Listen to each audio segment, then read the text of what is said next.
ang ibong Adarna. Ako si Don Juan, ang bunso sa 3 prinsipe sa kahariang Berbanya. Ako ang nakahuli sa ibong Adarna.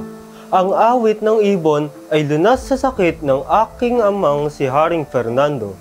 Nakarating ako sa Tabor sa tulong ng mga ermitanyo. Iniligtas ko ang aking 2 kapatid na si Don Diego at si Don Pedro. Ngunit dahil sa kanilang inggit, binugbog nila ako at pinagtaksilan. Ako'y nagdasal sa Panginoon. Tinulungan ako ng matandang manggagamot, kaya't ako'y nakabalik sa Berbanya. Nang makaawit ang ibong Adarna at napagaling ang aking ama, hindi nagtagal ang kasiyahan dahil pinalaya ng aking mga kapatid ang ibong Adarna. Upang pagtakpan ang kanilang kasalanan, ako ay tumakas papuntang Ermania. Pinahanap ako ng aking ama sa 2 kong kapatid. Sa aming paglalakbay pabalik sa kaharian, may nakita kaming mahiwagang balon. Sa aking taglay na katapangan, ako'y nagtagumpay sa pagbaba sa balon.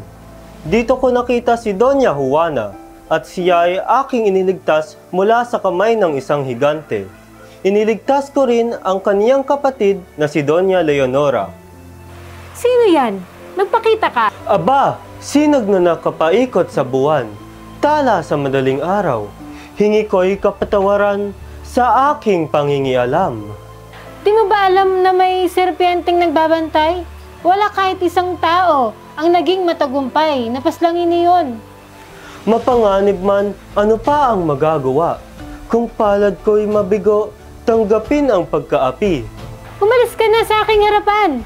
Baka mapahamak mo pa ang iyong buhay. Sa Diyos na ngang talaga ang iyong pagkakita.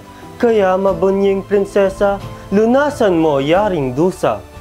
Shhh! Dito ay amoy manusya. Leonora, may tao ka bang kasama?